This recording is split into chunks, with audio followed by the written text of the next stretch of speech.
Hola, ¿cómo estás? Bienvenido a tu canal favorito, Soldados de Fe. Y el día de hoy estoy muy emocionado porque esta persona que te voy a presentar fue una parte clave de que yo retomara el camino de la fe, el camino de la verdad. Y antes de decirte quién es, te voy a decir una frase que me encanta, que dice, si crees que invertir en el desarrollo humano es caro, prueba con la ignorancia. Quiero presentarte al doctor Juan Bosco Abascal, psicólogo, teólogo, pedagogo, historiador, autor y aparte, pues tengo que presumirte que ha sido mi psicólogo de cabecera y gracias a él, pues hemos llegado a sanar muchas cosas en mi vida de pareja, en mi vida personal. Así que muy emocionado, honrado de tenerlo aquí. Es un honor para mí, pero te lo presento después de este breve intro. Bienvenidos a Soldados de Fe. En este canal exploraremos la fe y una variedad de temas desde el desarrollo personal y profesional hasta las lecciones aprendidas en el camino del emprendimiento. Un punto de encuentro donde la transparencia y la honestidad pueden impactar positivamente. Doctor, bienvenido. Es un honor para mí tenerlo aquí en Soldados de Fe. El honor es mío. Y pues, doctor, y más que, como le comentaba en un inicio, más que una charla o una entrevista, es una charla donde pues vamos a platicar un poquito de su historia, que como también le comenté, su historia podría darnos para 20 capítulos y quizás no termináramos. Muy probablemente. ¿Por dónde quieres que empecemos? ¿Cuál sería tu primer pregunta? Mi primera pregunta, doctor, sería, ¿quién es Juan Bosco Abascal Carranza? Pues ante todo yo me definiría como un soldado de Cristo. De hecho, ayer publiqué, más bien escribí y lo voy a publicar, un artículo de unas 3 páginas titulado Si Cristo no reina, reina Satanás. Esto lo aprendí desde muy niño gracias a la colosal figura académica, política, sociocultural, etcétera, religiosa de mi padre, que era un teólogo brillante. Él fue asesor a distancia de San Pío XII eh, y todavía creo que de Pablo VI, y en temas de teología, historia relacionados con América Latina. Entonces, básicamente yo soy o pretendo ser un clon, una réplica de lo que fue mi padre, desde luego con mi propia individualidad, mi propio sello. Mi padre nunca fue un buen psicólogo y yo presumo de serlo, pero ya quisiera ser yo tan buen teólogo, historiador y filósofo como él lo fue. Inconmensurable, inalcanzable. Se puede decir que en esas 3 cosas es una persona superior a lo que a quien se le llama el maestro de América, que es nada menos y nada más que don José Vasconcelos, quien aceptó ser discípulo de mi padre hasta lograr alcanzar en él, mi padre, su conversión. Wow.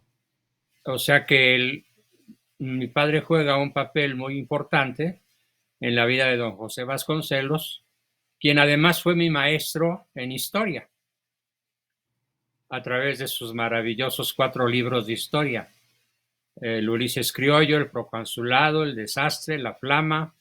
Me tocó corregirlos de cara a cara con él cuando yo tenía 14 años en Editorial Tradición.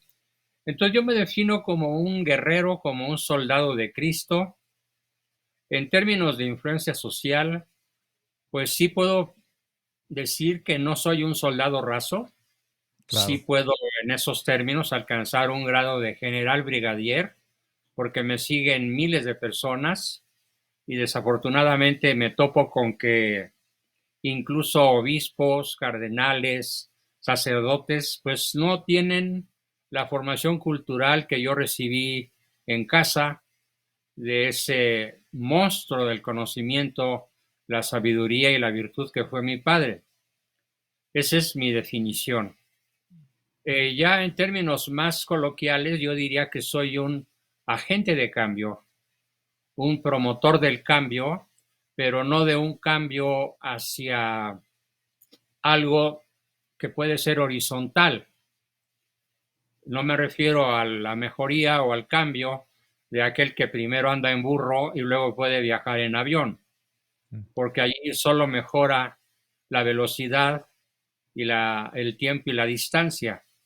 No, yo me refiero a un salto, a un cambio cuántico que va del ateísmo a la fe, del relativismo al realismo, del hedonismo al heroísmo de la virtud cristiana, de la ignorancia culpable a la pasión por aprender, leer y estudiar. En ese sentido, mi sello principal profesional es ser un agente de cambio. También mi madre tuvo un altísimo nivel cultural, y mientras que mi padre tenía una acerada disciplina militar, mi mamá era dulce y tierna, y lo que mi papá no podía sembrar en nosotros a través del rigor disciplinario, lo sembraba mi mamá con su ternura y con su extraordinaria capacidad pedagógica de convencernos del bien, de la verdad, de la belleza, y particularmente en ella del arte, del piano, del bel canto. Entonces, por donde quiera que yo le mire, mi infancia estuvo cubierta por sabios, porque además no eran los únicos. Mi tío abuelo, mis abuelos, sobre todo mi abuelo materno, don José María Carranza Chávez, mi abuelo Adalberto Abascal y del Río, primo hermano del miserable, maldito, execrable presidente masón Lázaro Cárdenas, enemigo de él a muerte. A mi abuelo Adalberto le tocó encabezar el ejército cristero. Ya te podrás imaginar lo que eso significa en mi currículum. Ser el directo descendiente primogénito del fundador de la Liga Nacional Defensora de la Libertad Religiosa, que después se llamó la U, simplemente la U de la Unión, pero que puso de cabeza al gobierno de Calles, al gobierno de Obregón, hasta que la traición de los obispos de la época dio al traste con la epopeya cristera y tuvieron que ir a Aguascalientes a tirar sus armas y a rendirse. Todo eso marcó mi niñez de furia, de indignación, de santa cólera, y como ya no era posible agarrar fusiles y metralletas, pues entonces me dediqué a desarrollar conocimientos, capacidad de persuasión, capacidad de discurso, de explicación, para lo cual me he especializado a lo largo de mi vida en 5 ámbitos, que son la filosofía, la teología, la historia y la pedagogía. Y he logrado hacer varios libros, editar varios libros, unos de formación formal y otros también de formación, pero en forma de novela, que por cierto vi cuando pasaste tu foto inicial. Detrás de ti está una de mis series principales, Desde el nido de la serpiente, en donde platico el terrible drama que México está viviendo con una serpiente disfrazada de narcoestado. Narcoestado que ya va directo a una narconación, a una narcosociedad. Y a pesar de que ya cumplo 82 años, pasaditos el 11 de marzo, pues yo pienso morir peleándome contra el sistema, contra el narcosistema, y mis armas pues ya no son físicas, sino verbales, de la inteligencia, de la sabiduría, de la virtud, para poder rescatar almas como sucedió contigo, ¿no? Y Sí, con otros centenares de alumnos que también pueden contar historias similares a la tuya, de cómo después de varios años de escucharme, pues recuperaron su fe o la descubrieron. Entonces, un soldado de Cristo Rey que además es un agente de cambio. Y Bien. por si fuera colmo, eso me permite un nivel de vida digno y me permitió educar a 9 hijos, 8 mujeres, un varón, y ya suman entre todos 23 nietos. En Hijo. pocas palabras, ese sería yo. Muy bien, doctor. No, pues, qué gran trayectoria. Oiga, doc, sé que un pueblo que no conoce su historia sigue cometiendo los mismos errores. ¿Por qué se nos cuenta esta historia errónea en todo? Sé que va por el tema político, pero usted cuenta la historia que no nos cuentan. Gracias a los historiadores, o en este A caso a la eso, línea directa que lo ayudó. ¿Por qué nos cuentan la historia errónea hoy en México? porque solamente el que no se conoce a sí mismo, solamente el que no conoce la historia de su familia, la propia y en este caso la de su nación, es plastilina en manos del ofensor, del enemigo, del opresor. Plastilina blandita que ya está preformada para darle una deformación que se le antoje al tirano. Es la condición sine qua non, los pueblos se vuelven manipulables. Que ignoren su historia o que les hayan contado una que parece un cuento de Blancanieves, pero que no tiene nada que ver con la realidad. Porque en México, para saber historia, yo siempre comienzo con una aclaración. Mira, si quieres saber historia, tienes que comenzar por quitar todos los héroes que hay en la Avenida Reforma, tirarlos a la basura y en su lugar poner macetas. ¿Sí? O si quieres estudiar historia, no pongas macetas, pero déjalas huecas esas columnas y cuando sepas historia, puedes empezar a poner las historias de todos los héroes que realmente nos dieron patria y que el sistema execra, odia, detesta, porque el conocimiento de la vida de esas personas nos harían inmanipulables, Mm. para ellos ingobernables. Y me refiero a figuras como Agustín de Iturbide, como don José Joaquín Herrera, como don Miguel Miramón, el presidente más joven de México, fusilado a traición en el Cerro de las Campanas junto con Maximiliano y Tomás Mejía. Y me referiría también a la parte final de la historia del mismo don Porfirio Díaz, que se arrepintió de sus errores y nos dejó el México moderno. Los puertos, los aeropuertos, los ferrocarriles, la tecnología traída de Europa que logró instalar don Porfirio antes de embarcarse en el Ipiranga e irse a refugiar a Europa, hicieron del México moderno. Eso no te lo van a contar en la historia. Claro. Te van a contar la historia de los héroes, que en realidad podríamos llamarlos Jack a la mexicana, el Destripador. Pancho Villa, Francisco Madero, Elías Calles, Obregón, Carranza, el carnicero Carranza, y todos los disquehéroes que adornan la parte trasera de donde el peje dio sus mañaneras durante 6 años y la presirvienta da las suyas, pues no son héroes, son traidores a México y son asesinos convictos y confesos. Pancho Villa presumía de que él personalmente había dado muerte a más de 10,000 personas y había violado a más de 900 personas, mujeres, por supuesto, y había volado docenas de trenes para pescar mujeres, violarlas, secuestrarlas y después matarlas una vez que se habían refosilado con ellas durante un rato. Ese es uno de los héroes principales de la revolución antimexicana que hoy yo llamo la cuarta putrefacción. Wow.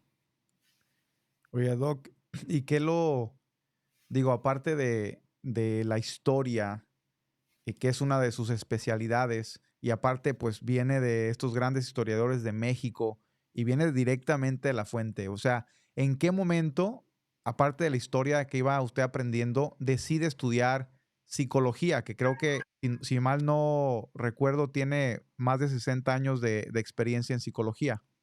Decido estudiar psicología durante la adolescencia, porque siendo muy franco, me motivó muchísimo el que mi padre fuera tan inteligente, tan culto, pero tan desconocedor de la psicología humana.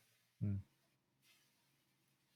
Entonces yo le dije, acepto todo lo que tú sabes y lo hago mío, pero un día llegará en que tú aceptes lo que yo estudie para hacerlo tuyo. Y así fue. Él alcanzó a suavizar sin dejar de ser, sin defeccionar de su fe y de sus principios, cuando él empezó a entender, por ejemplo, la importancia para los niños de recibir caricias, tiempo y reconocimiento, que es el conocimiento más brillante que se haya dado en la psicología moderna, él empezó a cambiar y se volvió un viejito tierno, Mm. capaz de escuchar, sin abandonar su línea férrea, pero capaz de escuchar, de abrazar, besar y acariciar. Entonces, la inversión de tiempo, dinero y esfuerzo que hice en el estudio de la psicología, puedo decir que valió la pena al ciento por uno. Y sé que hay diferentes corrientes, ah, en este caso, de psicología o la psicología realista, y usted menciona varias, que hoy por hoy algunas pues van por el lado equivocado. ¿Nos podría dar como un ejemplo de las buenas para que la gente realmente que se acerque a un psicólogo, que no tenga alcance, por ejemplo, a usted, pero quiera buscar un buen psicólogo, qué es lo que tendría que tener para que les pueda realmente ayudar? Mira, te podría decir que solo hay una. Como solo hay una verdad, solo hay una psicología. Y es la que se ha logrado construir en tres grandes centros de desarrollo humano, de desarrollo científico, y son el Círculo Vienés de Psicología Profunda, que fundó un famoso psicoterapeuta de nombre Igor Caruso, la Escuela Argentina de Psicología Realista, que se llama Fundación Arqué, Arché se escribe, y la mía, la Escuela Mexicana de Psicología Realista. Los tres formamos un as. Desgraciadamente, el Círculo Vienés, al morir su fundador, desapareció. No tuvo seguidores. Y la psicología argentina, que en un momento dado fue muy brillante, pues fue devorada por la fuerza de la costumbre y tomada por las corrientes relativistas, hedonistas, sobre todo conductistas, que reducen el comportamiento humano a una serie de reflejos condicionados, pero que anulan el concepto de libre albedrío. Mm. Entonces, pues, ¿quién queda en pie con la psicología realista? Que yo sepa, solamente tu servidor. Y Y los que me siguen, claro. Los que han ido ahí estudiando, yo sé que yo fui uno de sus estudiantes y en un inicio, y también Alexis, digo, nos ha ayudado un montón en este cuestionamiento interno, pero yo me tenía que poner a trabajar, doctor, le tengo que ser, pues, aquí, le tengo que hablar con la verdad, tenía que trabajar y las tareas, porque pues usted aparte de que es buen maestro, pues no va a dejar pasar ni siquiera una falta de, yo le llamo orografía, que a mí me hace falta mucho, ¿no? Entonces, sufría mucho, pero realmente era, es algo que sí queremos retomar, ¿no? Tanto Alexis, pues ya ve que en este reencontramiento de nuestra fe, pues hemos ido, pues teniendo familia, ¿no? El nuevo integrante, y hemos ido trabajando mucho en nosotros, pero es algo que sí queremos retomar. Y ya hablando de filosofía, Doc, ¿cuál es la corriente filosófica que siente que ha influido más en su manera de ver la vida? Pues la única que se puede decir que es realmente filosofía, porque todas las demás son filosofías con F minúscula. Es como ir a una tienda en el barrio de Tepito, aquí donde venden todo lo que se roban en las casas, Ah, y encontrar un tesoro de verdadero oro, de diamantes de alto quilataje, y ese hallazgo se llama filosofía realista. mm, Nada más que la escuela realista de psicología comienza a mediados del siglo pasado, allá por 1940, con Igor Caruso y su círculo vienés de psicología profunda. La escuela realista hunde sus raíces en el Génesis, en los primeros libros de la Biblia. Fíjate, te voy a dar un dato abrumadoramente contundente. ¿Sabes cuántos libros tiene la Biblia? acá me están soplando. No, dicen que 60, 66. 60 y cuántos? ¿Seis? 66, 66. ¿Cuántos autores la escribieron? 40. 1600. Wow. 1600. ¿Durante cuánto tiempo escribieron la Biblia? Ni idea, Doc. Durante 4 milenios. Y aquí viene lo interesante. Por eso digo que la filosofía realista hunde sus raíces en la Biblia. Mm. ¿Sabes cuántas contradicciones hay en los 66 libros a lo largo de tantos siglos y de miles de años que se tardaron en escribirla?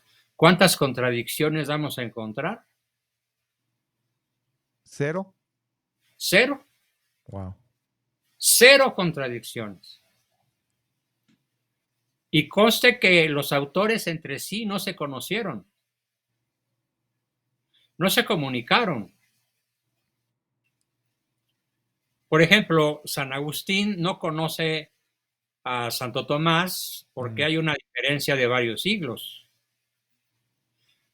Jacques Maritain, el gran filósofo francés realista, no conoce personalmente ni a Santo Tomás ni a San Agustín, pero escribe conforme a San Agustín y Santo Tomás. Pero la obra cumbre de la filosofía realista se llama Suma Teológica de Santo Tomás de Aquino, donde no admite réplica porque es abrumadoramente contundente.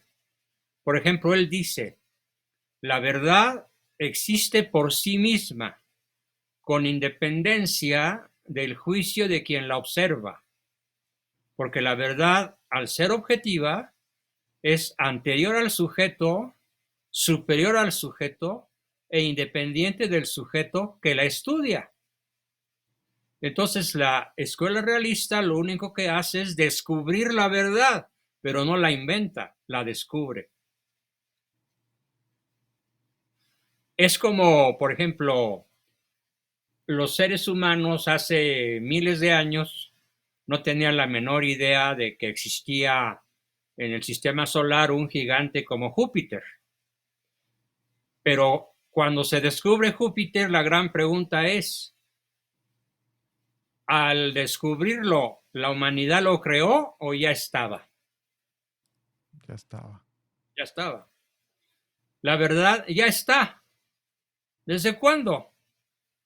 Desde toda la eternidad, porque Dios es la verdad. Y Claro. sobre todo nos trae la verdad su Hijo Cristo. Jesucristo, quien además tiene la osadía, por así decirlo, de decir, yo soy el bien, la verdad, la belleza, yo soy el camino, la verdad y la vida. Sí. Que ninguna Esa otra es religión la lo diga. base de la escuela filosófica del realismo. que Claro. hunde sus raíces en la revelación cristiana. Mm.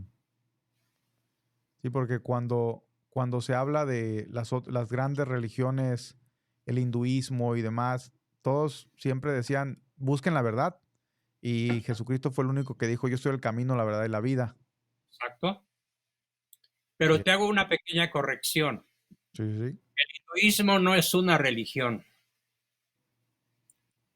El hinduismo es una filosofía no realista. Mm, El budismo es una creencia no realista.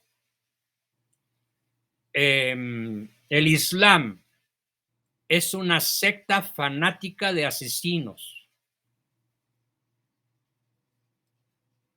Los islámicos dicen un lema: en el islam no hay civiles, en el islam solo hay guerreros.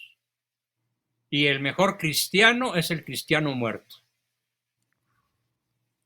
Entonces, ¿qué aprenden los niños árabes, turcos, argelinos, tunecinos, iraníes? ¿Qué aprenden?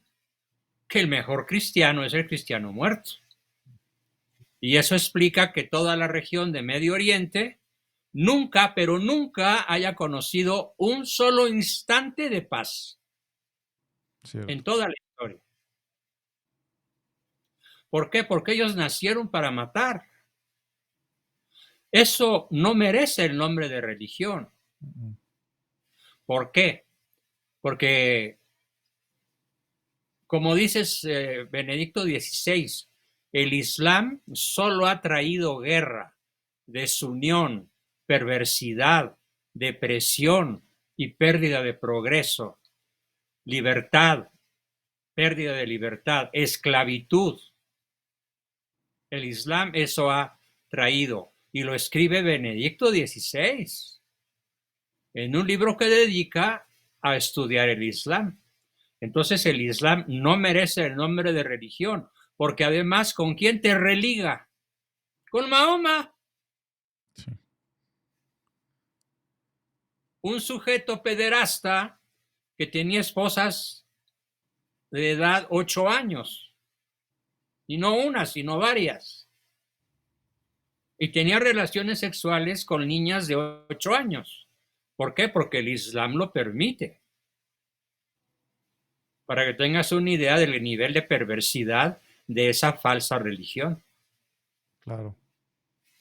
Entonces, la única fe que merece el nombre de religión es la que te religa Mm, a través de Cristo con Dios, wow. con la verdad,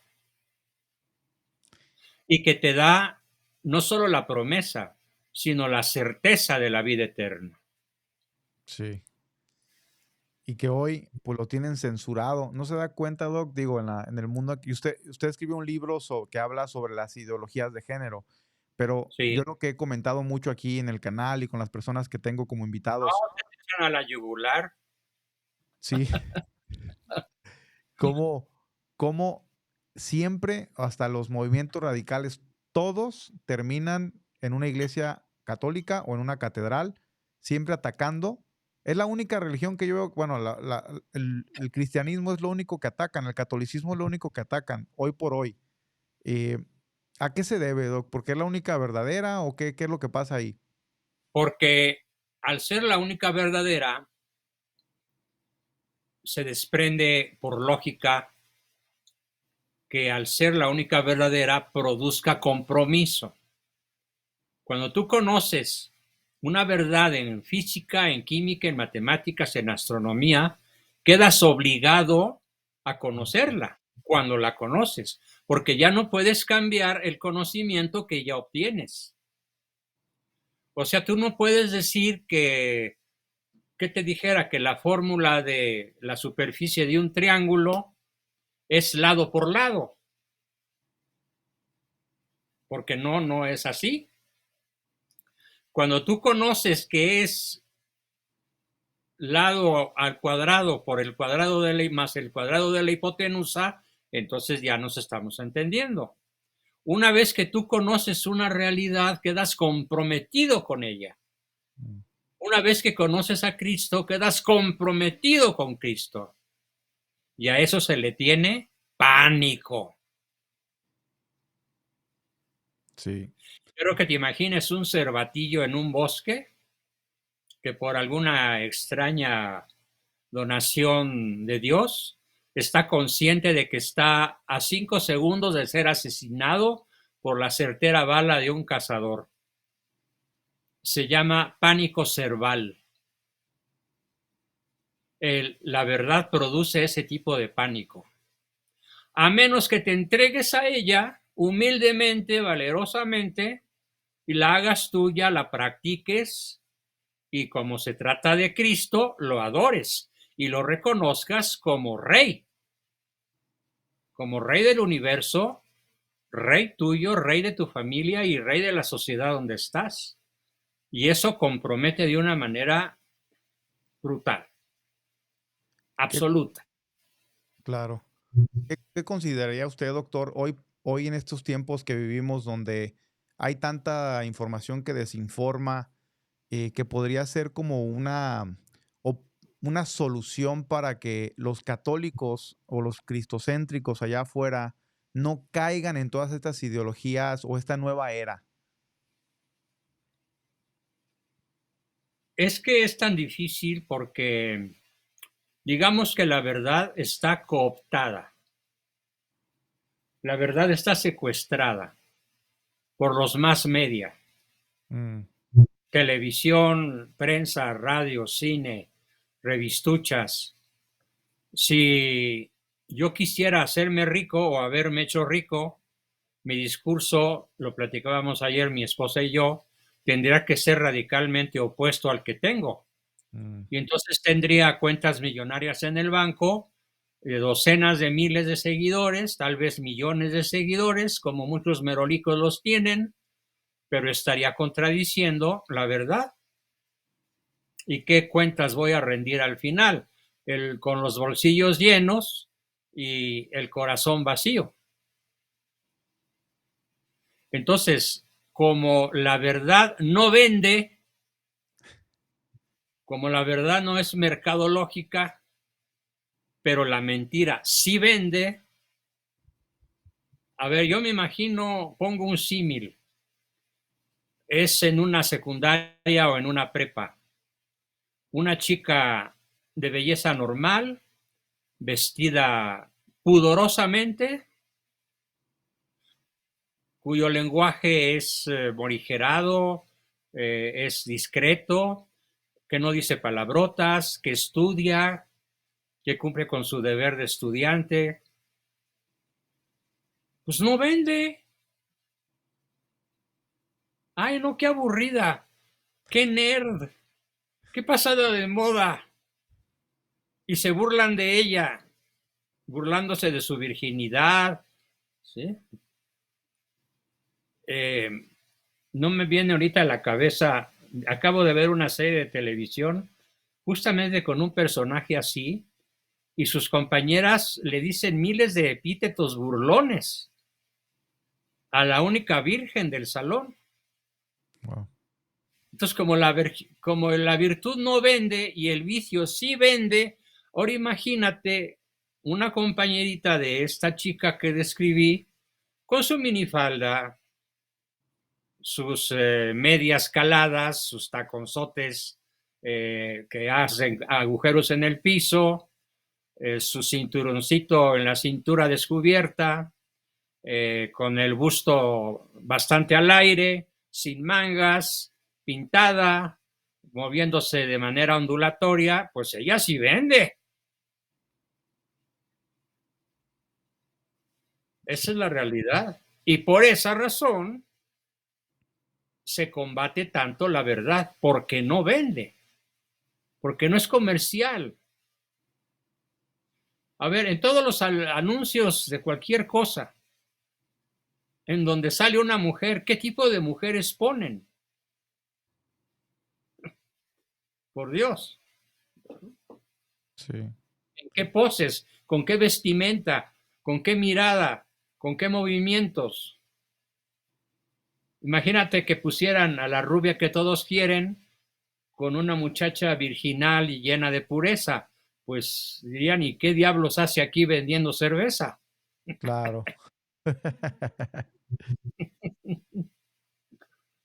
Sí, digo, y lamentablemente, Doc, o sea, yo lo que he dicho siempre con este canal es que le llegue a la persona que le tenga que llegar, porque sé que hoy por hoy es muy difícil que los canales cristocéntricos cada vez los van censurando más, pero también cada vez es más difícil censurarlos porque hay más gente hablando de ello.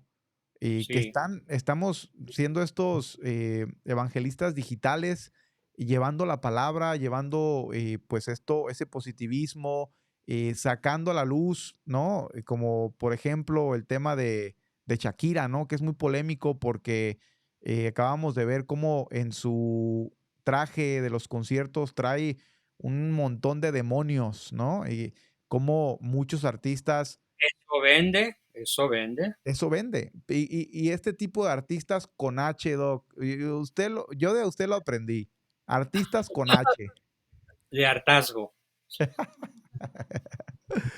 Él lo tenía que mencionar, artistas con H, de los que te hartan, ¿no? O sea, pero pues que ahí van las olas, ¿no? Yo veo y veo y digo, híjole, o sea, critico, hablo, digo, porque hoy por hoy, pues hay mucha gente que vive como que sabe que no es por allá, pero se hace como que la Virgen le habla, o sea, no, no, yo no veo que no es por allá.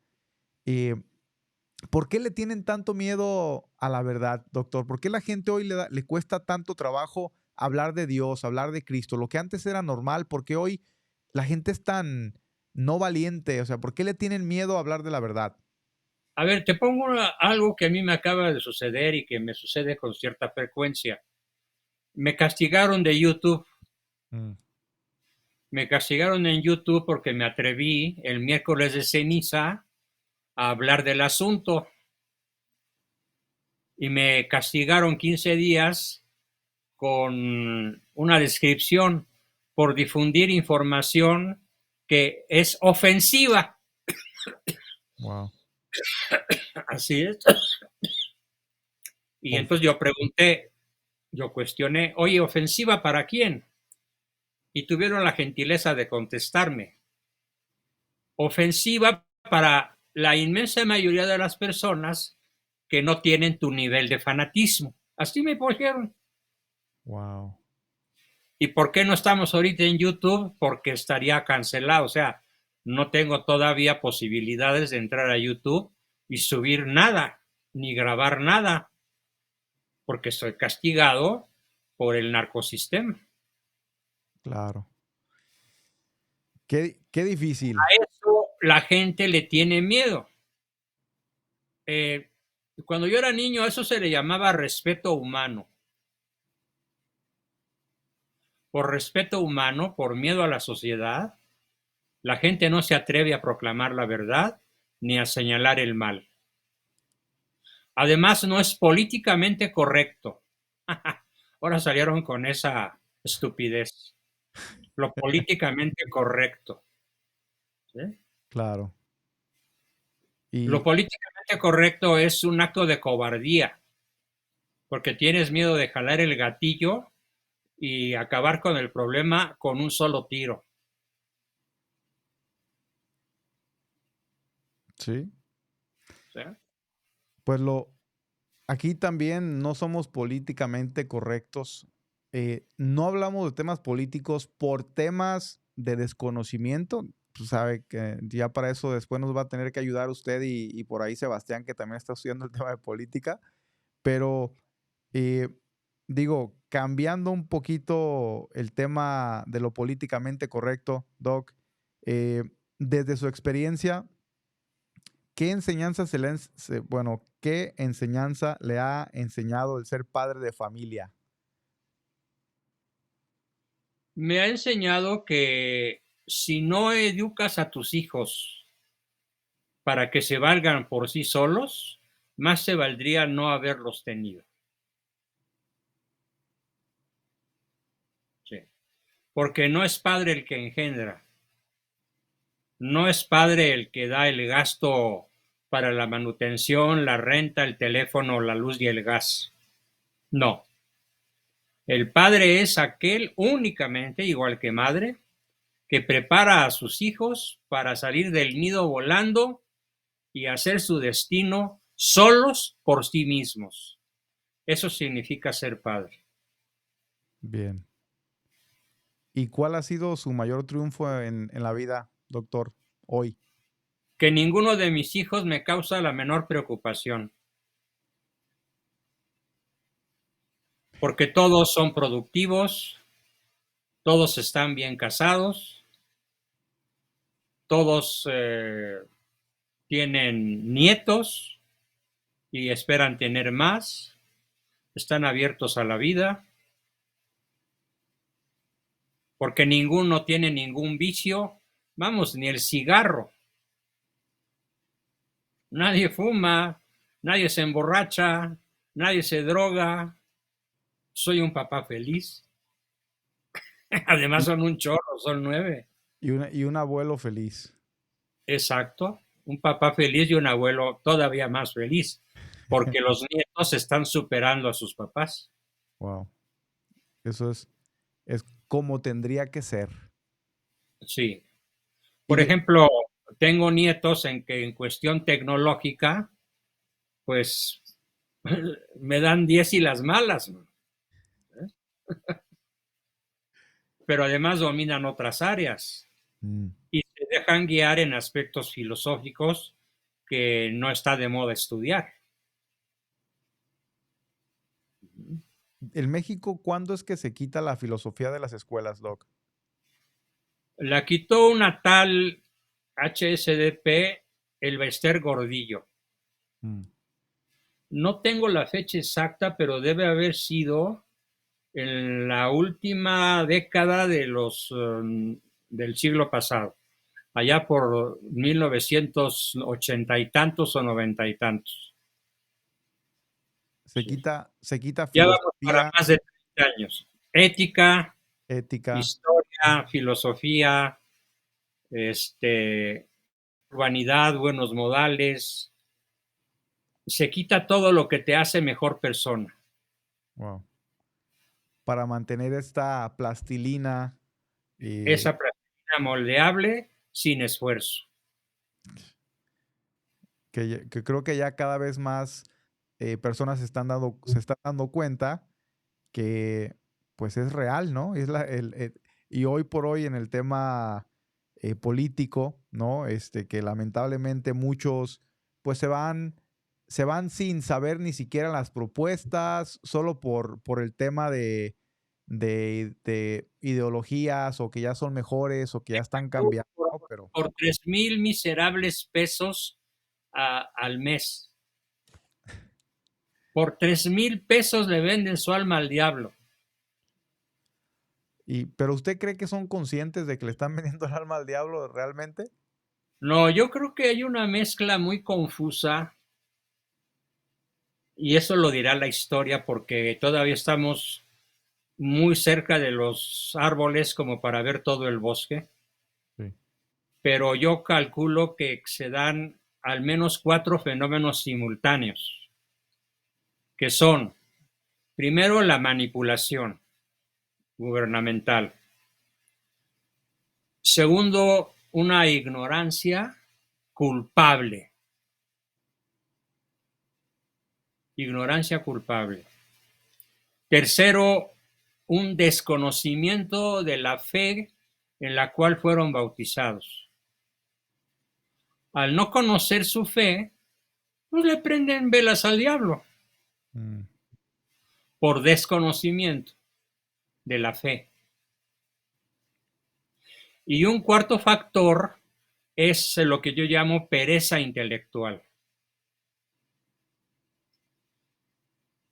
Es increíble que en España el promedio de lectura de un libro por persona es de 1 por semana, sobre todo en ciudades como Barcelona. O sea, la gente común lee un libro por semana. Entonces, la industria editorial en la península madre patria es una industria poderosísima, pujante y con un éxito enorme. ¿Sabes cuál es el promedio de lectura de un mexicano común y corriente? ¿Medio libro por año? Medio libro por año. Bueno, 0.4 para ser más exacto. Ni siquiera llega a la mitad de uno. Wow. Eso, imagínate a escala conductual, cómo se refleja. Ignorancia. Y hay que añadir otros dos fenómenos concomitantes a la ignorancia: la superstición y el fanatismo. Yo conozco personas que incluso tienen posgrados que creen en la influencia de las estrellas en la vida humana. Wow. El otro día en una fiesta familiar estaba una persona dándole consejos a una de mis nietas que se va a casar en mayo, diciéndole, no te cases ese día porque Venus, Júpiter y Marte no están en conjunción. Entonces, si te casas con esos planetas desalineados, te va a ir muy mal en tu matrimonio. Wow. De ese grado es la imbecilidad.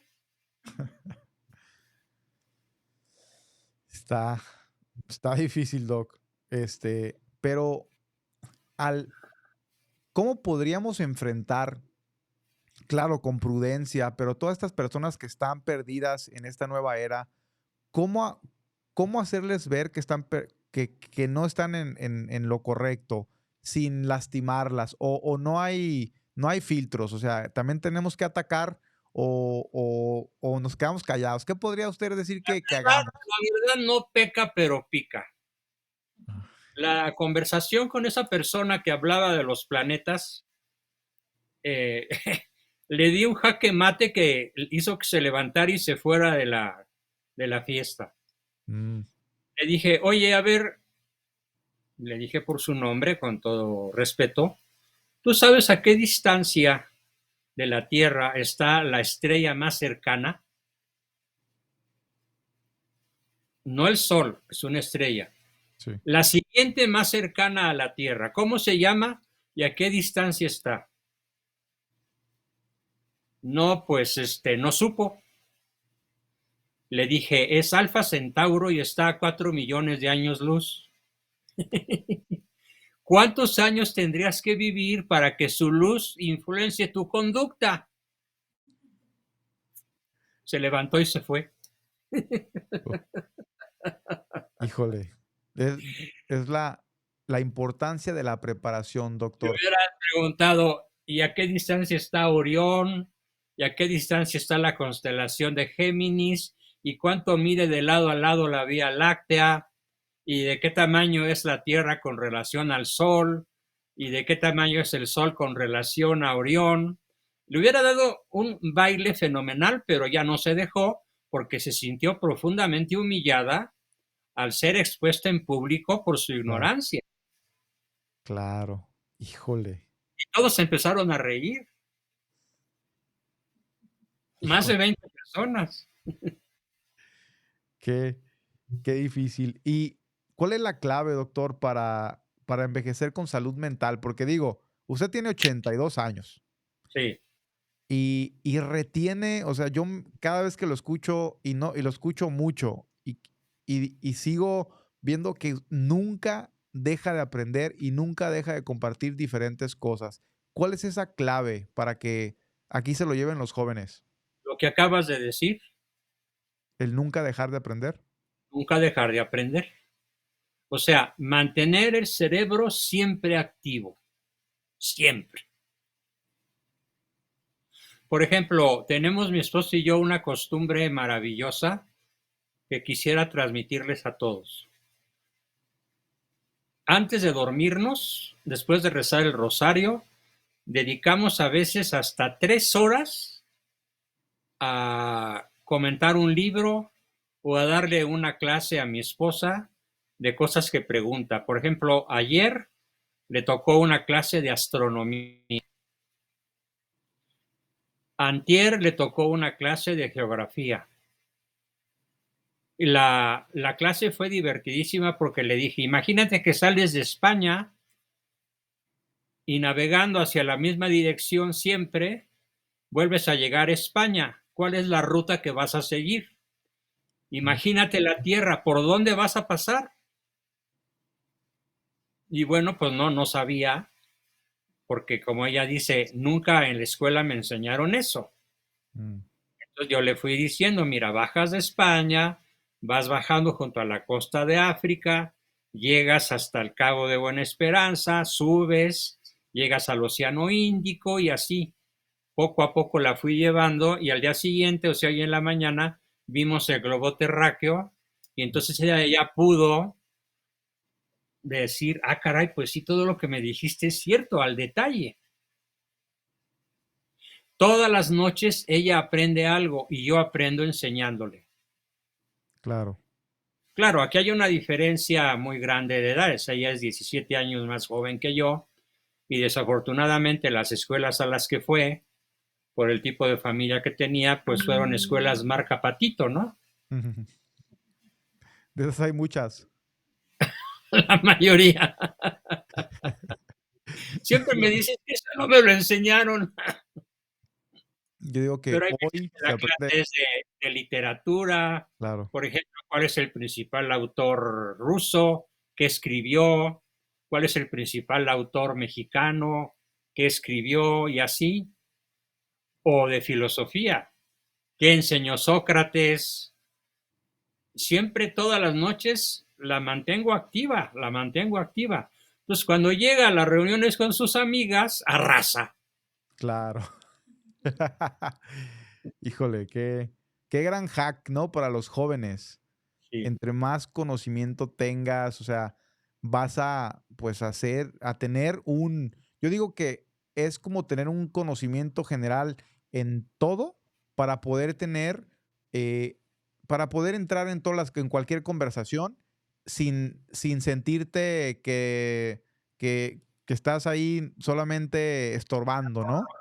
Eh, y, y digo que no tenemos que irnos a lo profundo, pero sí por encimita, si ya tienes un conocimiento de causa, puedes llevar estas conversaciones enriquecedoras que te van a dejar algo, ¿no? Quizás dices, híjole, pues no estuve preparado para refutar lo que me dijo, pero sé que lo puedo hacer y empiezas a investigar y creo que esto mantiene tu mente activa y por consecuente, pues te mantiene bien Pero física. el secreto fundamental es triple, Mm, bueno, más bien cuádruple. ok. O sea, para llegar a mis más de 82 con una excelente memoria, sí, me doy cuenta, no me falla nunca la memoria, Mm, ni la fluidez en la explicación. sí. Eh, a mí me desesperan mucho los locutores pseudoprofesionales que se trompican en cada párrafo y algunos con buenos contenidos, pero hablan de una manera deplorable, metiendo ripios constantemente y el y el y el y el bueno, parecen tartamudos. El secreto es cuádruple. Primero, una alimentación con la menor cantidad posible de toxinas y la mayor cantidad posible de minerales, sobre todo magnesio ultra, es decir, el magnesio en todas sus formas. Hay alimentos que tienen magnesio, es una tabla que se puede encontrar en internet, alimentos ricos en magnesio y cada quien puede hacer su menú. Claro. Yo, por ejemplo, todos los días consumo pescado, sobre todo salmón, porque tiene omega 3 en cantidades suficientes para hacer una comida completa. Entonces, una alimentación libre de toxinas. No cigarro, no alcohol, bueno, el alcohol, pero el vino de mesa. Mm, Sí, un buen vino de mesa, media botella, un cuarto de botella por sentada, es muy saludable. Dentro de la alimentación se necesita mucha riqueza en frutas y verduras. Pues la cuestión alimentaria es muy importante porque los nutriólogos dicen, y tienen razón, somos lo que comemos. Ese es el ámbito 1. El ámbito 2 es ejercicio suficiente. A mi edad, la cuota obligatoria de caminata es de 12 kilómetros. No hay por semana, no hay semana que no lo cumpla. Mm, Este aparatito que ves aquí, este iWatch, marca la distancia diaria que recorro. Y cuando todavía me faltan 2 kilómetros, un sábado por la mañana o por la tarde, los camino. bien. Ya sea en la calle, en el parque, subiendo y bajando escaleras, pero hay que completar la cuota en kilómetros. Ejercicio físico a mi edad, o sea, no voy a ir a correr a una pista, ¿verdad? Ya no estoy para esos trotes. La actividad física entonces es importantísima. Tercer ámbito es el ámbito afectivo, que está formado por una moneda de dos caras.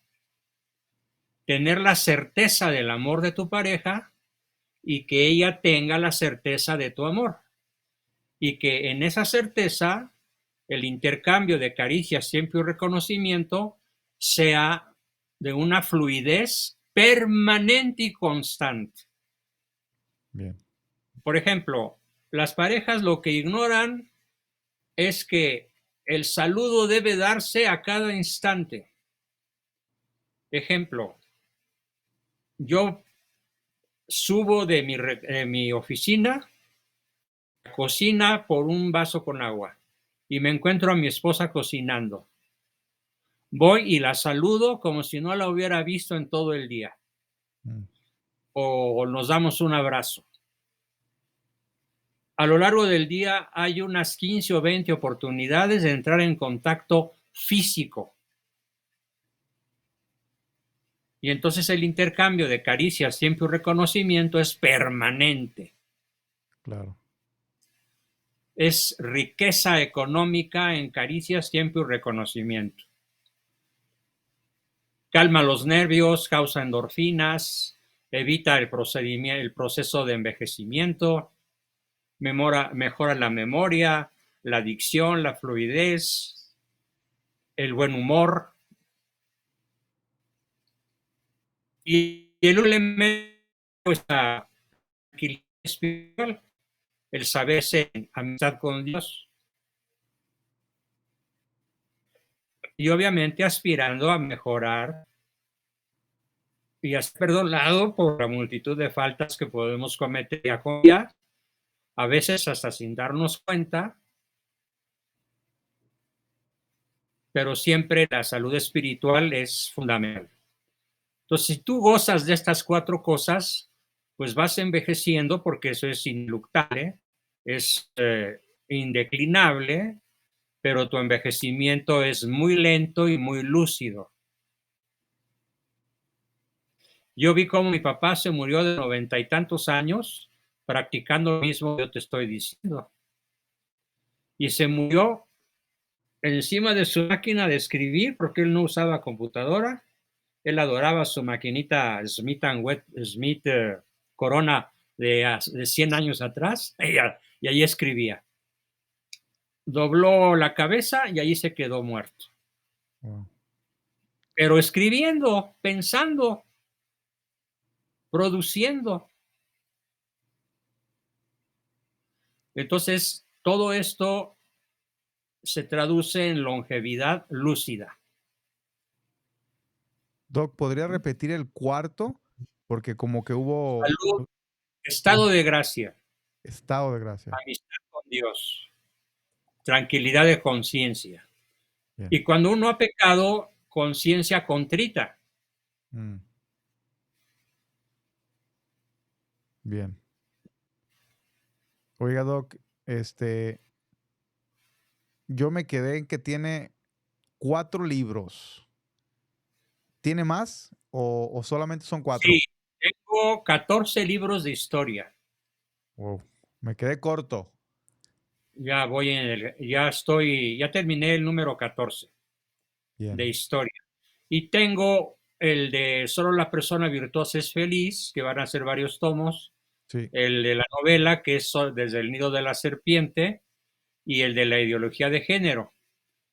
Entonces son tres, más 14 de historia, en total son 16. Wow. 16 libros. ¿Y cuál considera usted que es su obra magna, perdón, La novela Desde el nido de la serpiente. que es el que tenemos aquí en la parte de atrás? Esa mera. Bien. Ese fíjese que todavía no lo he leído, pero va a ser mi siguiente. Clávate, te va a fascinar. No, yo sé que sí. Bien. Doctor, ¿cuál ha sido el momento más difícil que ha vivido? Si consideramos toda mi vida, el momento más difícil ha sido en mi niñez, cuando debido a situaciones políticas, a persecución política del gobierno cardenista y seguidores, Ruiz Cortines, por ejemplo, tuve que irme obligadamente a un seminario donde dejé de ver a mis padres casi durante 3 años. Wow. Entonces, aprender a vivir solo, a distancia, sin ellos, a 300 kilómetros, 200, pero no había autopista, Querétaro. Claro. Y ahí aprendí a ser un salvaje, literalmente, porque solamente el que era físicamente fuerte podía sobrevivir. Yo era el más chaparro y el más débil de todos. Entonces me daban unas tundas, con decirte que me amarraban a los postes del campo de fútbol y se divertían aventándome piedras. Wow. No como para matarme, pero sí como para lastimarme. Mm. Entonces fue una época muy difícil. Cuando me liberaban, yo sentía una rabia incontrolable y entonces empecé a urdir la manera de vengarme. Mm. Y luego, bueno, primero de defenderme, luego de vengarme, hasta que llegué a dominarlos a todos. Ya estando de regreso a México, y entonces ahí me pasó todo lo contrario, que me castigaban a cada rato los directores porque era terriblemente peleonero y agresivo. Wow. Pero pues así había crecido yo. Sí. Y cambiando. No lo lamento del todo porque después ya de adulto me ha servido mucho lo que aprendí de niño para no dejarme vencer por ninguna circunstancia, Bien. ni dejarme paralizar por el miedo, por el temor, por respetos humanos, por incertidumbre. No, digamos que yo aprendí en ese dificilísimo periodo de 3 años, aprendí a valerme por mí mismo como pocos niños lo aprenden.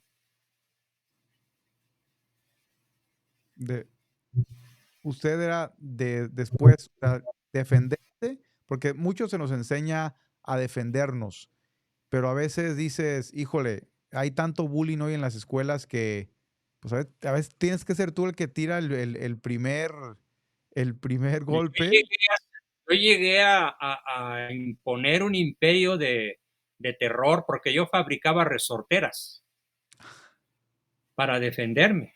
Claro, Y un resorterazo era muy peligroso. sí, Pero yo tenía acceso a las ligas y a una navaja especial que, por cierto, todavía conservo por ahí en su caja fuerte, de aquellas primeras navajas suizas que llegaron a México, y con eso hacía resorteras de árbol de guayaba. Y era todo un proceso. Después se secaban, se les daba forma y quedaban aptas para doblarse sin romperse y lanzar una piedra a 200 metros. Wow. Y tuve que imponerme así. No, es, a veces no hay manera de sobrevivir más que así. Claro. Sin embargo, en cambio, ya con mis hijos no fue necesario. Vivían en un ambiente muy cálido, en una escuela muy disciplinada, con excelentes maestros casi siempre. Entonces no tuvieron que aprender nada de cuestiones físicas para sobrevivir. Simplemente socializaron saludable y alegremente, todos. Claro. Qué bueno que no se necesitó. No, Una pregunta que se hace mucho hoy día, doctor, es, ¿se puede llegar a ser feliz? no. En el sentido estricto de la palabra felicidad, no, Mm, porque hay que definir el término. El término felicidad implica la certeza definitiva de la posesión del bien absoluto sin ninguna posibilidad de perderlo. ¿Se da eso en la tierra? La certeza absoluta de la posesión definitiva del bien perfecto sin ningún temor a perderlo.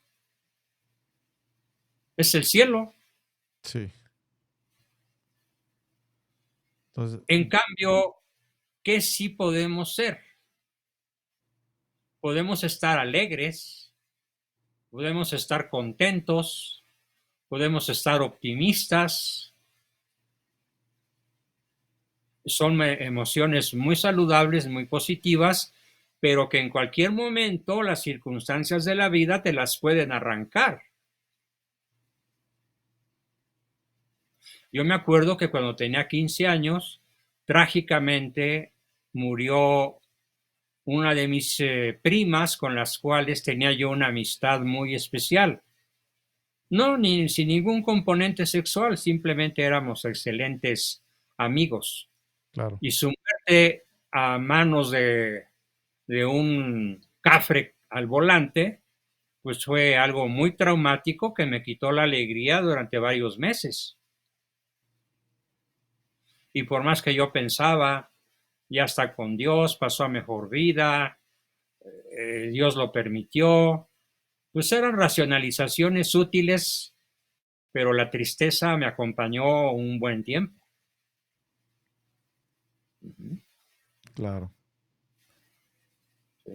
Y pasando de la felicidad a algo completamente diferente, Doc. Cuando tuve la oportunidad de estar por ahí en su casa, y no tiene mucho tiempo, y me percaté que usted es un amante de construir barcos, pero estos barcos que creo que por ahí le compraron uno en una de las embajadas. Platíquenos un poquito de Sí, de, desde niño tengo un hobby y una habilidad que consiste en fabricar barcos de gran tamaño, digamos que el promedio de longitud es de 1,5 metros, con una altura también de 1,5 metros, con un detalle del detalle, que hace que si se colocara en un set cinematográfico, parecería un barco de verdad. Y que mínimo tiene el más simple, pues alrededor de 2,000 piezas. wow, Y el más complicado, que está en la sala principal de esta tu casa, pues tiene 5,000. Los cañones torneados, bueno, los clavos en su lugar, del tamaño proporcional al tamaño del buque. Porque luego los que venden por ahí en Sanborns, pues son unas caricaturas espantosas y muy caras de lo que fueron aquellos maravillosos veleros, ¿no?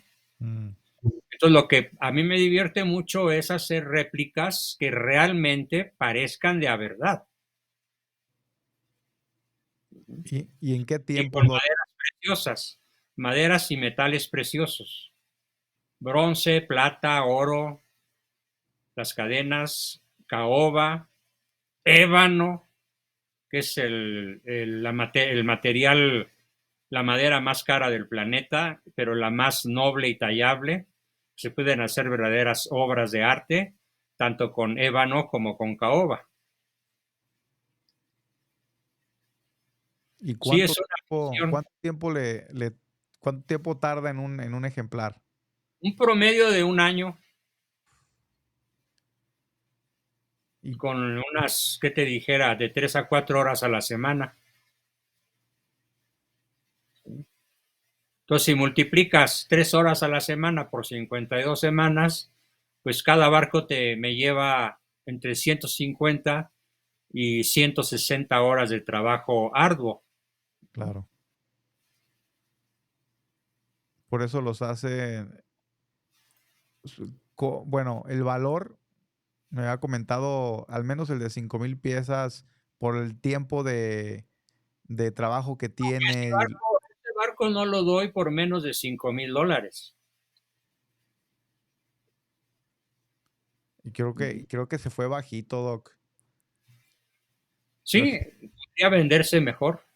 claro, bien. Eh, pues si se dan cuenta, digo, aquí están las chicas en el estudio. Me quedé corto con la descripción que les dije del doctor, ¿no? La verdad. Este, porque yo les decía, oye, el doctor nos va a dar para muchos capítulos porque pues todo lo que puede venir a sumar a la vida de los demás, pues no se puede describir, ¿no? Es demasiado el conocimiento que tiene usted, doctor, y aparte, pues yo le estoy, como ya le comenté en un inicio, eternamente agradecido por tanto usted como a Sebastián, que no sé si siga por aquí, si sigue por aquí, pero es perfecto para que ahorita nos acompañe Sebastián y le haga a un par de preguntas. Eternamente ¿Cómo agradecido por lo que ha hecho, logrado en nuestras vidas, ¿no? Y sé que vamos a spoilear a Alexis, pero sé que Alexis yo creo que es de las alumnas que más mensajes le manda, ¿no, doctor? Quizás ya no tanto. no? Pero sí, sí es frecuente. Y pues ya me imaginé, si a mí me manda algo, pero al doctor le ha de mandar un montón. Este, Me quedan 20 minutos.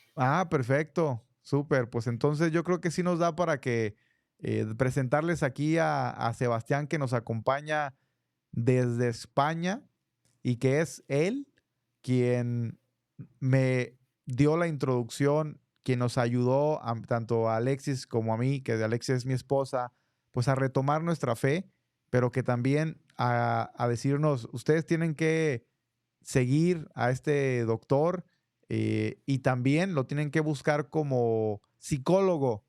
Y recuerdo bien, antes de subir a Sebastián, recuerdo bien que Alexis fue muy buena mandándome los videos primero del doctor en su canal de YouTube. Empecé a ver los videos y de ahí me dice, oye, ¿qué te parece si tomamos una sesión si tenemos una terapia con el doctor? Y yo así ¿pero es con él o es con alguien de su escuela? Porque si no es con él, no. Y me dice Alexis, no, sí es con él. Y yo, no le creo y no le creo. Y la tuvimos y la verdad, pues cambió nuestras vidas. Entonces, agradecidísimo contigo, Sebastián. Gracias que te sumaste a la llamada, que fuiste por ahí nuestro, eh, el que nos trajo a conocer al doctor y me encantaría que pues saludes y sé que por ahí pronto vamos a tener una entrevista contigo, pero que le hagas alguna pregunta que traigas por ahí al doctor.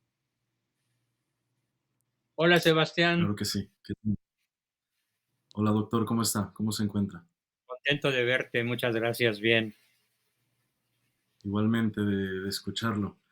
Pues eh, yo me he quedado con muchas preguntas, pero tengo que ser justo con los tiempos. Bueno, primero que nada agradecer a Raúl por darme este pequeño espacio aquí en su canal y también por poder compartir con usted este breve momento para hacerle algunas preguntas. Yo creo que enfocadas más desde la perspectiva del joven de hoy en día. Yo actualmente vivo en España, estudio el último año de la carrera de Filosofía Política y Economía, y yo me percato que el panorama cultural del joven entre 20 y 30 años es muy parecido que el de México. Es verdad que hay muchos factores que afectan más en México, como el tema de que no se lee tanto, pero, pero aún así yo noto varios síntomas parecidos. O sea, y usted lo comentaba con el tema de los más media. O sea, yo veo que en tiempos posmodernos donde la verdad, el bien y la belleza se ha relativizado subjetivamente, donde las ideologías son, por así decirlo, eh, la nueva cosmovisión cultural de los jóvenes, me refiero al materialismo, al feminismo, a la ideología de género, a, a estas ideologías también globalistas. Yo me doy cuenta que es muy parecido en el joven tener este tipo de cosmovisiones ideológicas, reduccionistas, en Occidente en general. Conozco amigos de Argentina, de otros países de habla hispana o de Estados Unidos también, de Occidente en general, y que siempre se puede encontrar eh, estas ideologías dentro de su cosmovisión. Entonces, yo le quería preguntar, para el joven de hoy en día, que, vamos, que si, que yo creo que si al final del día no se da cuenta de que vive en una ideología, va a terminar pagando una factura, porque aunque tú no creas en la verdad se te impone, ¿no? Sí. Entonces, el joven que se ha dado cuenta de esto, el joven que no quiere vivir engañado, el joven que quiere buscar la verdad, el joven que, al menos en su conciencia, cree que todavía le quedan muchos años por vivir y tiene ese anhelo y ese deseo de dar una lucha, de que su vida tenga un sentido trascendental en relación a su vocación católica. ¿Cómo, cómo puede dar una batalla cultural? Pero quiero enfocarlo en México, porque yo sé que usted es muy crítico con los gobernantes mexicanos, con mucha razón, evidentemente, pero cómo el joven mexicano eh, puede dar una batalla cultural. ¿Cuáles son los principales frentes que debería de, valga la redundancia, enfrentar el joven mexicano hoy en día? Mira, te voy a contestar con una poesía de Luis de Góngora, un famoso autor, creo que del Renacimiento español, del siglo de oro de las letras españolas, Góngora. Él escribió una serie de versos que terminaban en un estribillo todos. Y el estribillo era: ande yo caliente y ríase la gente. ¿Qué te quiero decir con esto? Que la única forma de posicionarse como católico, testimonial, con fuerza, con determinación, con coraje, con valentía, es ese: ande yo caliente y ríase la gente. Por ejemplo, yo llego a un restaurante cualquiera, solo o acompañado, y acompañado de quien sea, hijos, familiares, esposa, quien sea. Yo me persigno. Y ya sé que va a haber murmullos entre el público y risas veladas de por ahí de alguno y hasta críticas abiertas de algún desvergonzado. Me vale gorro. Esto es extendible, es aplicable a todos los ámbitos de la vida.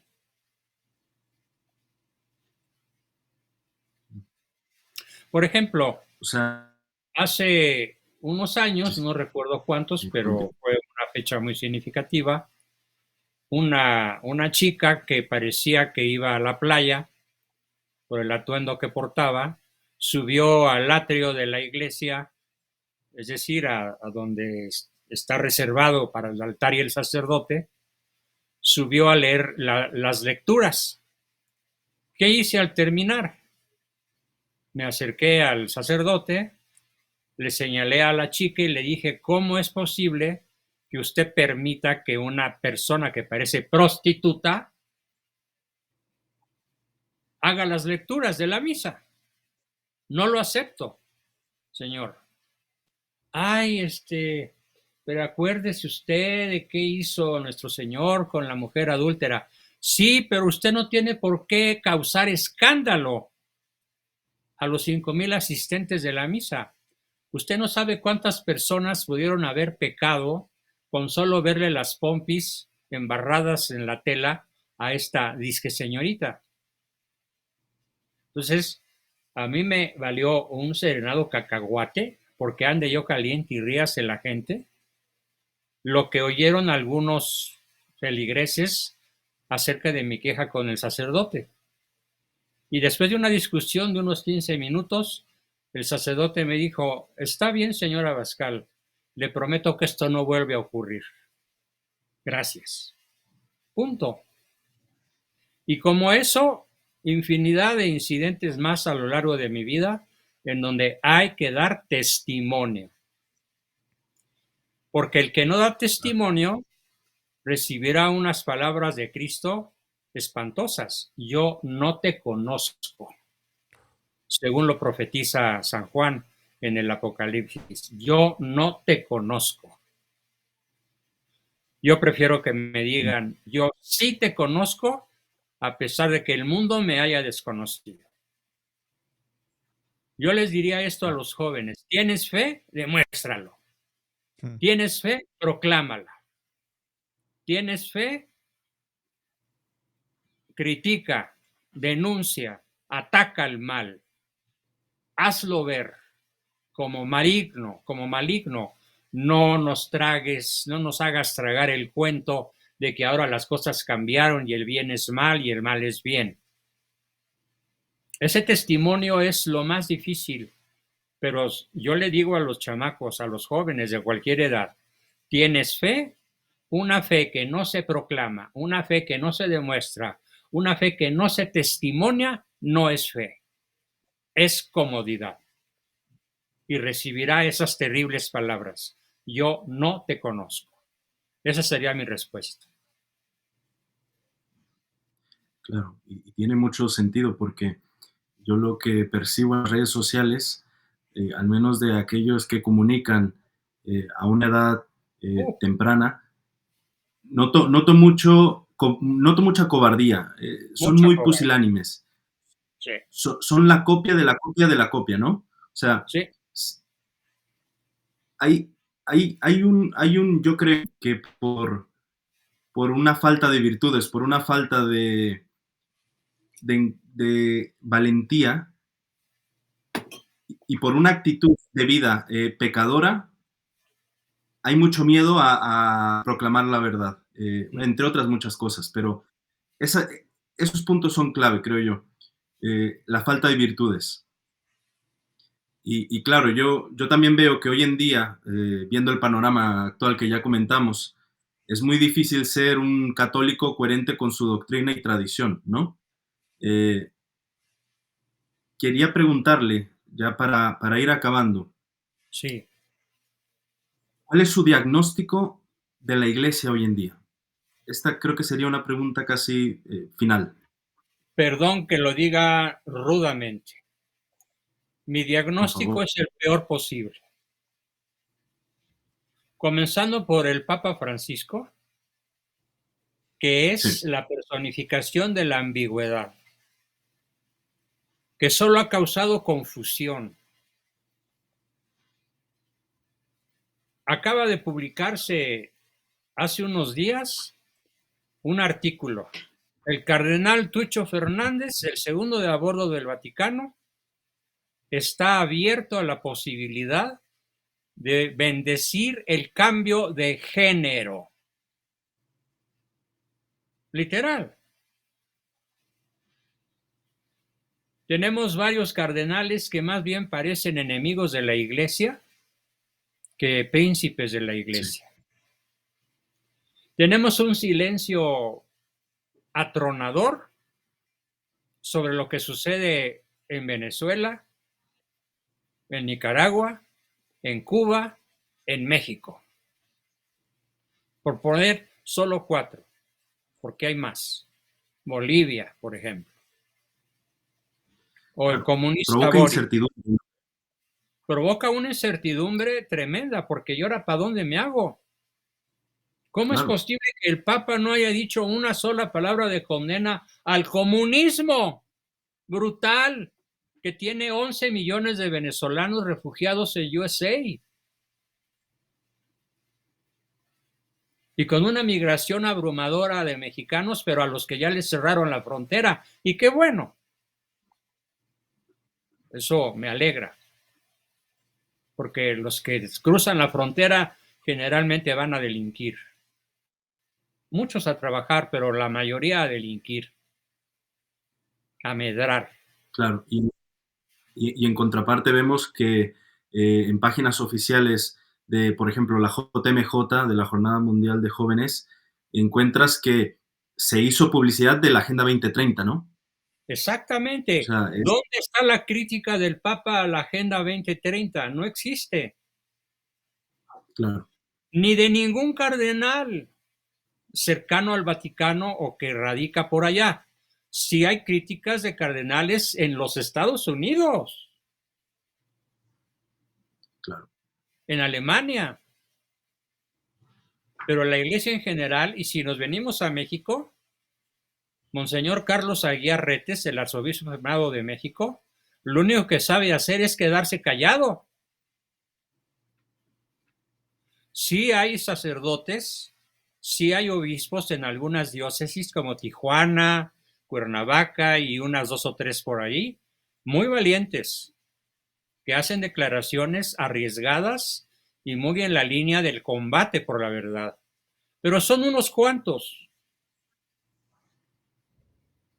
La grey es demasiado y los pastores unos cuantos. Entonces hay una brutal crisis en la iglesia. Además está la crisis de vocaciones. Los seminarios se están vaciando. Cada vez hay menos.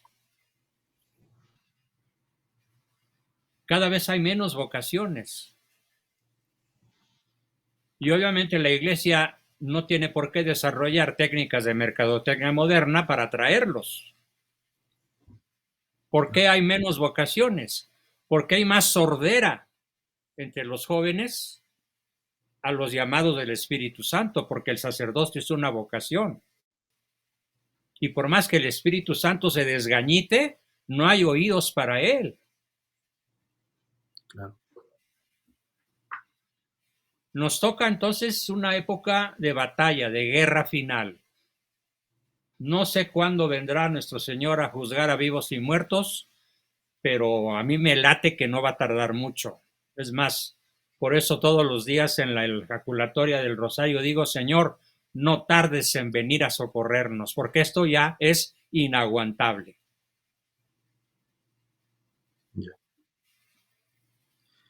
Y No bueno, antes estoy de, criticando a la iglesia como tal, a la esposa de Cristo, sino a sus claro, representantes indignos, aunque debe haber por ahí representantes dignos, pero son los que menos ruido hacen. ¿Por qué? claro, Porque hace mucho más ruido un árbol al caer que todo un bosque al crecer. sí. Y bueno, pues ya para darle la palabra a Raúl, para todos los que nos escuchan, quería Solo preguntarle me cómo queda podemos contactarnos con, ¿Perdón? que para todos los que nos escuchan, quería preguntarle que cómo podemos contactarnos con usted. La mejor ¿Cuáles manera de son sus medios? contactarme es por WhatsApp y ojalá lo pudieras ¿Sí? poner en la pantalla. Mi WhatsApp es el 55 36 500 120. Perfecto. Pues ahora sí, Raúl, muchas gracias por este espacio y gracias, profesor, por No, sus hombre, No, respuestas. gracias a ti, Sebastián. Muy, muy propias, muy adecuadas, muy atinadas tus preguntas. Pues Y agradecemos agradezco a todos. muchísimo este formidable espacio que me dieron. Nada más quiero saber, ¿tendré acceso al video? Sí, claro, Doc. Porque Sí, para distribuirlo entre mis grupos, sí, claro, 100% se lo aparte vamos a enviar. de lo que hagan ustedes para difundirlo. Claro que sí. Spotify y YouTube va a estar ahí presente y en todas las demás redes sociales con formato corto va a estar disponible, doctor. Pues agradecerle infinitamente por su tiempo y en este canal, doctor, siempre nos vamos con la última y que usted nos va a dar una definición muy ad hoc, muy puntual de qué es la fe para usted. La fe tiene dos vertientes. La primera es la tradicional, que aprendí desde niño, don gratuito sobrenatural que infunde el Espíritu Santo en la inteligencia humana. Pero también tenemos la otra vertiente, la fe que brota de la inteligencia en el sentido que lo plantea Santo Tomás. La inteligencia humana es la mejor ruta para llegar al conocimiento de la existencia de Dios. Cuando ambos conceptos se juntan, el don gratuito sobrenatural del Espíritu Santo y el anhelo de la inteligencia humana para explicarse el por qué, el cómo y el para qué de las cosas, tenemos una fe adulta, sólida e imbatible. Pero se necesitan las dos vertientes. Porque una fe sin inteligencia es fanatismo. Y una inteligencia sin fe es soberbia. Cuando las dos se juntan, podemos hablar entonces de una verdadera fe en el más profundo sentido de la palabra. Bien. Pues muchísimas gracias, doctor. De las mejores definiciones de fe que hemos recibido aquí en el canal y pues esperemos que nos pueda acompañar en otra ocasión para hablar de temas muchos y Pero por supuesto que sí, a mí me gustaría, si fuera posible, que me entrevistaran cada 8 días. no, encantados.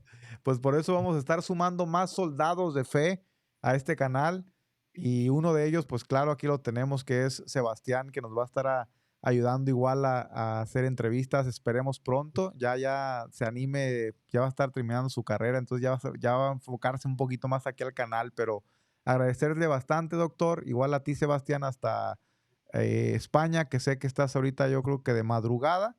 Pero agradecerte también por tu tiempo y doctor, que Dios me lo bendiga mucho, lo encomiendo, lo pongo en mis oraciones. Gracias por este espacio y nos vemos en el próximo capítulo. Que espero sea muy pronto.